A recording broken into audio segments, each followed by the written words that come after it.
70 জন মানুষের এত বড় একটা প্রোগ্রাম বাসায় করা কিন্তু একদমই সহজ কথা না। তার উপর ছিল কেক বানানোর সবথেকে বড় একটা প্যারা মাথার মধ্যে। যেভাবে পাঁচতলা কেকটা আমরা বাসায় বানিয়েছি, এই কেকটা বানাতে গিয়ে কি কি বিপদে পড়তে হয়েছে সবকিছুই আজকের ব্লগে আপনাদের সাথে শেয়ার করব। সবাই পুরো ব্লগটা দেখতে থাকেন, ভালো লাগবে।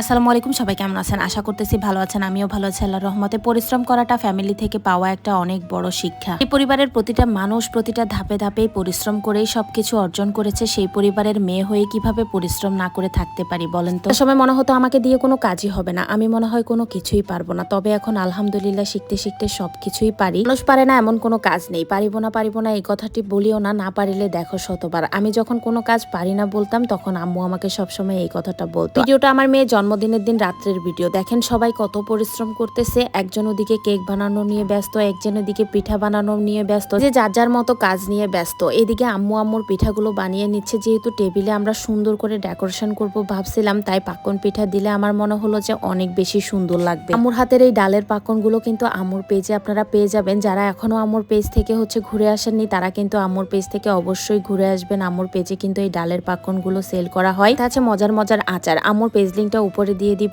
স্ক্রিনেও আমি দিয়ে দিলাম। এই তো আম্মু অনেকগুলো পিঠা বানিয়ে নিচ্ছে। আপনারা অনেকেই আমাকে জিজ্ঞেস করেছিলেন সুনাইরা মনির জন্মদিনের কেকটা কোথা থেকে কিনেছেন, এই পিঠাগুলো কে বানিয়েছে, এত সুন্দর হয়েছে। সব মিলিয়ে পুরো প্রোগ্রামটাই অনেক অনেক সুন্দর হয়েছে।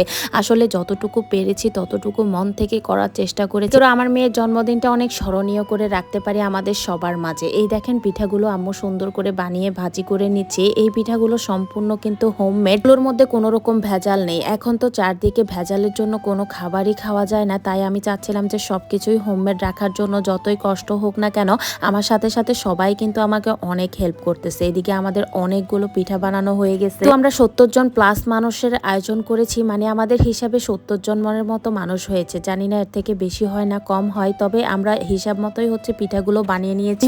সবগুলো পিঠা একসাথে সুন্দর করে গুছিয়ে নিচ্ছি আর গুনে নিচ্ছি। এগুলোকে এখন ঠান্ডা করে আমরা রেখে দিব। তারপর দিন দেখেন কত সুন্দর করে আমি গুছিয়ে নিয়েছিলাম, সেটা জাস্ট আপনাদের সাথে শেয়ার করি। আপনারাও কিন্তু চাইলে এরকম পিঠা কোনো প্রোগ্রামের জন্য অর্ডার করতে পারেন। এখানে দেখেন আম্মুর হাতের জলপাইয়ের আচার, আমড়ার আচারটাও কতটা লোভনীয় লাগতেছে। যাই হোক, এই তো সবকিছুই সুন্দর করে গুছিয়ে নিচ্ছি। আসলে সবাই সবার মতো করে কাজ করতেছি বাসায়, সবাই সবার মতো করে অনেক ব্যস্ত। যেহেতু সুনাইরা মনির জন্মদিনটা নিয়ে আমাদের অনেক প্ল্যানিং ছিল, আমরা সবাই সবার মতো করে সবগুলো প্ল্যানিং পরিপূর্ণ করে নিচ্ছি। 4 তলা একটা কেক বানানোর জন্য এখানে ভাবি আর সানজিদা সবকিছুই রেডি করে নিচ্ছে। যেহেতু আমরা সুনাইরা মনির জন্মদিনের কেকটা এবার বাসায় বানিয়ে নিব। তো এত মানুষ আমাকে কমেন্ট করেছেন আর মেসেজ দিয়েছেন যে আপু সুনাইরা মনির জন্মদিনের কেকটা কোন পেজ থেকে কিনেছেন। এই দেখেন আমরা সবকিছুই কিন্তু বাসায় বানিয়েছি। যেহেতু আমাদের ফুল কেক মেকারই বাসায় আছে, তাই আমরা চাচ্ছিলাম যে এবারের কেকটা আমরা বাসায় মেক করি।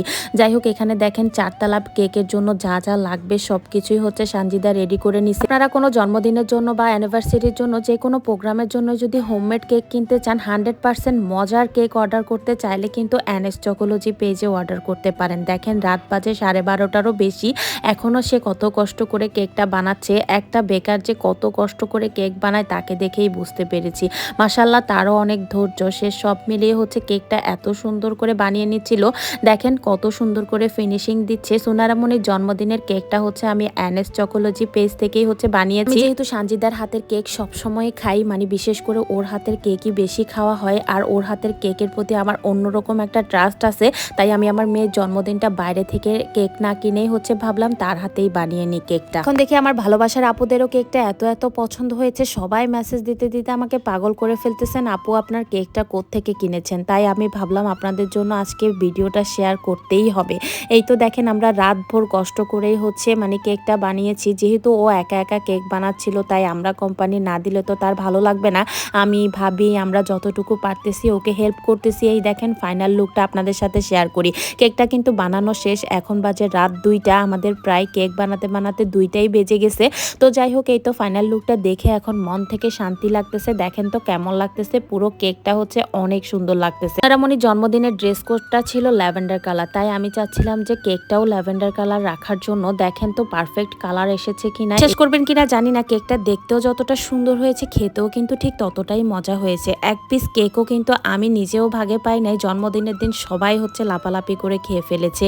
এই তো আমি জন্মদিনের কেকটা কোথা থেকে কিনেছি আজকে আপনাদেরকে ক্লিয়ার করে দিলাম। যারা জন্মদিনের কেকটা নিতে চান বা অন্যান্য ডিজাইনের কেক বানাতে চান, যে যেমন ডিজাইন চান না কেন বা আপনাদের পছন্দ মতো ডিজাইন থাকলেও কিন্তু আপনারা তার কাছে পাঠাতে পারেন। এভাবে হচ্ছে আপনাদেরকে হোমমেড কেক বানিয়ে দেওয়া হবে। আজকের মতো বিদায় নিচ্ছি, সবাই ভালো থাকবেন, সুস্থ থাকবেন, আল্লাহ হাফেজ।